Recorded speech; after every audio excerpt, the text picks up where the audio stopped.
Okay, here are the two Geiger counters. I've got power coming from a 5-volt USB DC wall adapter.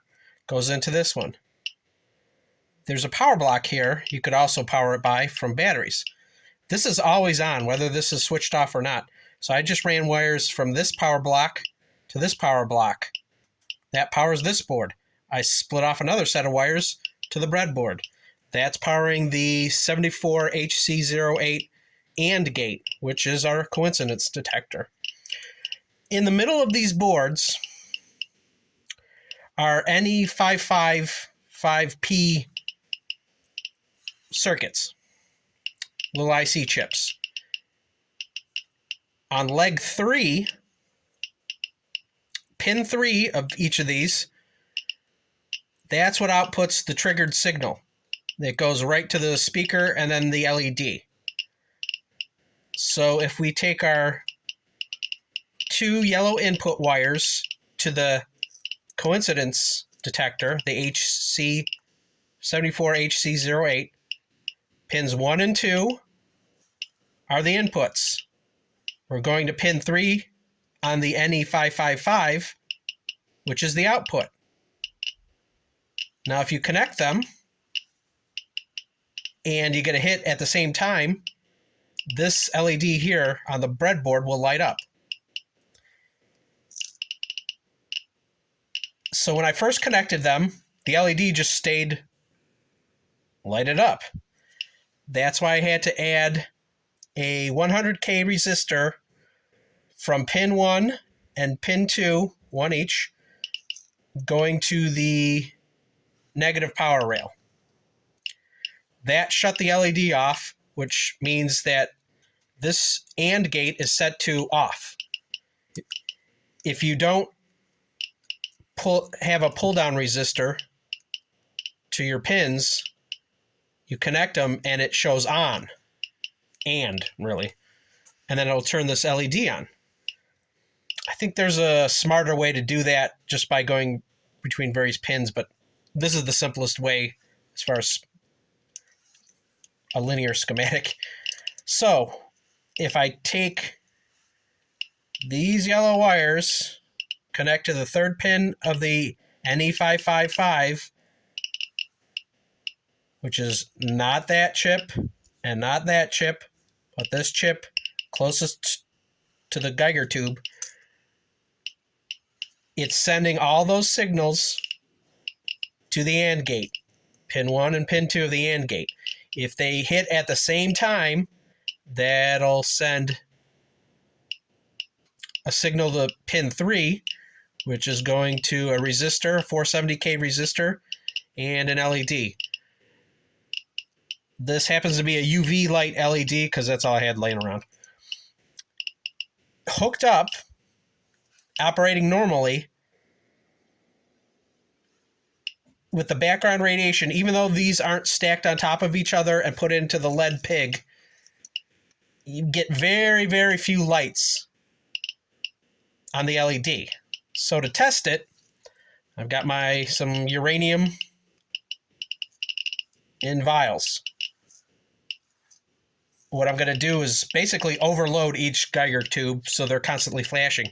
You'll note, though, that this LED still won't flash all that often, because even though you're going to get that and together, these LEDs will be lit up.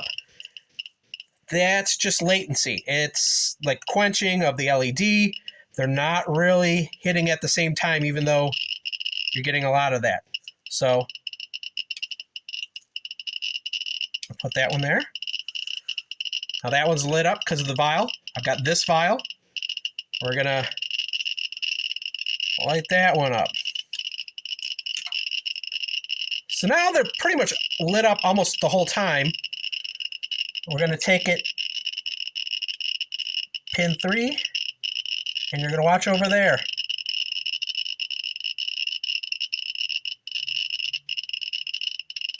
See that lighting up?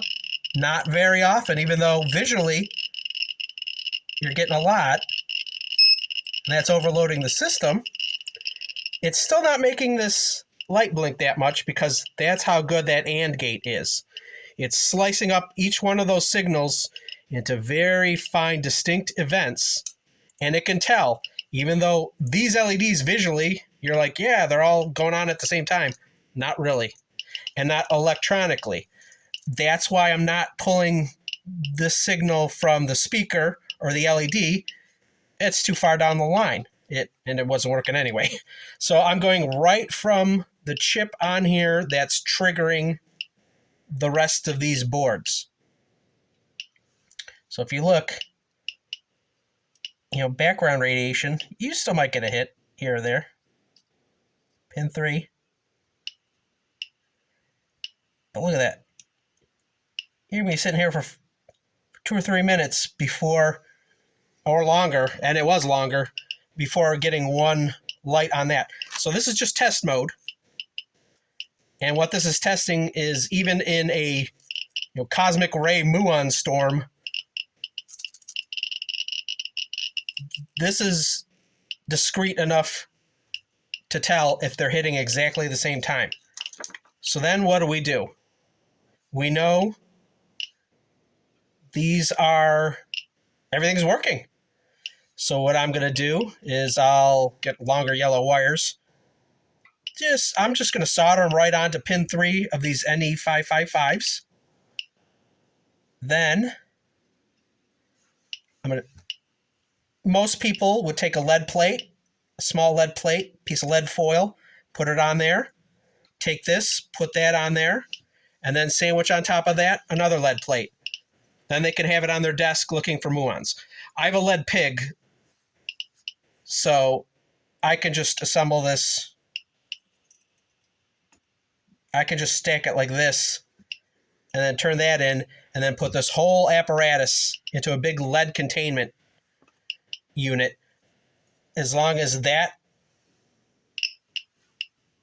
is right above that. So you stack them, that's above that, that's above that. Anything coming in 90 degrees and going through that whole big lead containment unit, it's a muon. This unit, the breadboard, I'll probably have longer wires on that as well. And then that'll be outside the lead unit so I can look at the LED waiting for it to go on. Once that LED goes on, maybe once a minute, maybe once every 5 minutes. Some places get 2.1 muons per minute. That's with less foil, just the lead foil instead of the big 4-inch containment unit I have. It's called a lead pig. Weighs about 300 and some odd pounds. Updated blogger post linked in the description shows I just did some updates on the schematics, adding the 100K thing. And in a couple days, I'll draw out a new one, just really simple, so that if you've never even used electronics, this is totally doable. These wires came with these units. The tubes came separately. These are $18 a piece. For like $40, they'll $38, $39. They'll throw in a glass tube, which is fine if you want to go that route. I like these tubes. They're bigger, and they're the SBM 20s, which are really used a lot in a lot of different do-it-yourself things. So probably then a breadboard, a 74HC08 AND gate chip, which is like $2-3. A 470K connector or resistor, an LED light, 2 100K resistors there, and then some jumpers for the breadboard. These units actually come with jumpers. They come with the brass standoffs. They come with 8 brass standoffs each. They come with, here are some of the more jumpers that they came with. They came with, a battery pack. You put 3 batteries in there. You've got bare wires, and those bare wires can go in there. I'm using wall outlet and then using these bare connectors to go in between to spread the power evenly. The reason I did that is that way the positive and negative and ground, basically, on this unit, and the breadboard are all the same because the only power is originating from this wall outlet, 5-volt USB DC wall adapter. It plugs right in. It comes with this cable, doesn't come with the wall part. And then it goes from here to here. This is always on. Even if you shut it off, you're still got power, so you gotta kind of be careful. Then those wires go to this one. Turns that one on. Then these wires go right here. Powers the breadboard. That's your positive, negative, positive, negative. That way, your ground is the same for everything, which just keeps things a lot easier versus having this going to a wall wart, a wall wart adapter, this one going to a wall adapter, this one going to, whatever, some batteries or one of my power supplies. That's a lot of positive, negatives, different grounds, which may or may not work. I don't know. I'm not an electrical engineer. I like to keep it simple. This is just, wire that comes on a spool. These are the connectors that came with the unit, both of them. And that's a super simple, proven, working coincidence detector with 2 store-bought cheap do-it-yourself Geiger counters. You stack them with lead sandwich. A muon will go through the lead. Then the top tube. Then another sheet of lead. Then the bottom tube. And then if it's a muon, it'll hit them basically instantaneously. It's so fast that chip will see it as happening and the same time. 1 and 2 at the same time, which will light the LED. Nothing else is going to light that LED because nothing else is going to punch through that lead at the same time. Yes, you can get simultaneous hits if you got 2 really hot sources basically grounding out. But even with that, you saw it wasn't totally on all the time. It was still just blinking every once in a while. Because even with that, those particles, and that was gamma, they're not hitting at the same time. If I had this in lead and I put these up there, these wouldn't even be going like that because the lead would be stopping this. There you go, a muon coincidence detector. On the cheap.